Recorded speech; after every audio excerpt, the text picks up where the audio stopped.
biranyishe pe, iminsi 3 mu nzu narya, korona wigenda udukozeho kabisa, sinzi ko icyo nakora ako nungutse agatekerezo ako niko pe, kugira ngo mfe nk'imbwa napfa nk'umugabo, reka nze nkwereke.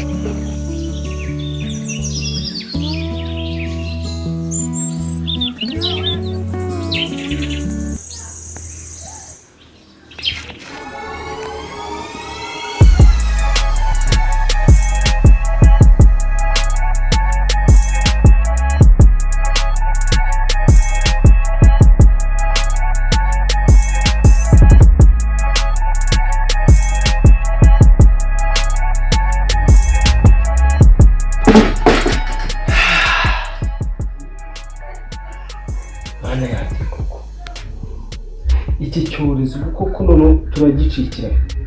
Ese ko umuceri ne nahashye ushize, kawunga kakaba karashize, ubu ndabaho gute?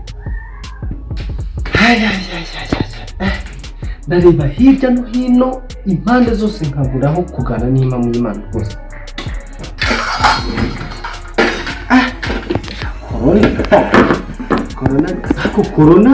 Corona we genda uraduhangaye kabisa.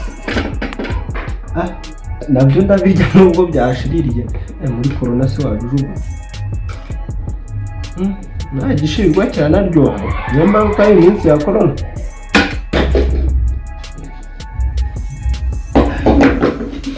Unavuye ku nyamatire y'ubunyobwa n'intoryi koko.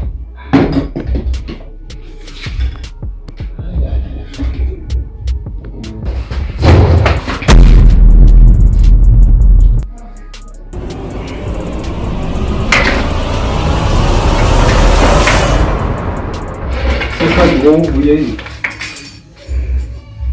ucoga umuntu yitekeye nimurangiza muze gusurugo manda kuki abantu badakunda abandi bibereyeho neza ko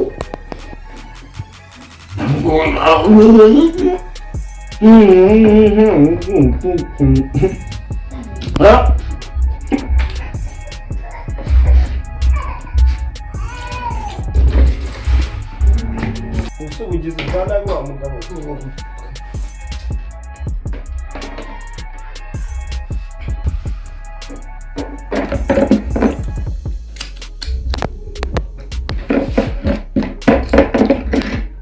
rwose mujye mushyira mu gaciro nk'abantu b'abagabo.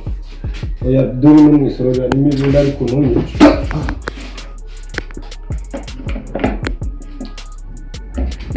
Nari ndimo nijujutira kurya intoryi nari nazo nazo ndiye.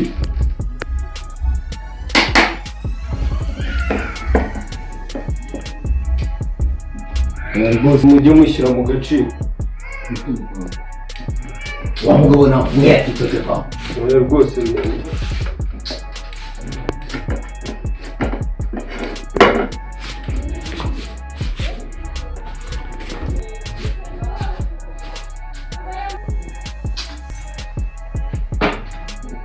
koko mani ubona unzira iki koko? Nari mfite udutoryi natwo twarutwanye, none natwo ndiye.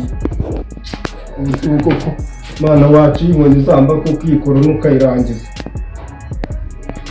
Nakunye nyine basashyiremo imiyaga ncane vandarateri ibyo mu isorori nabyo ariye. Kambaye ikoni. Ako none ndabirira mu cyumba rwose.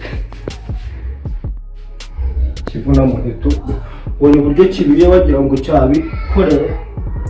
Kijya nk'ikigurube gusa.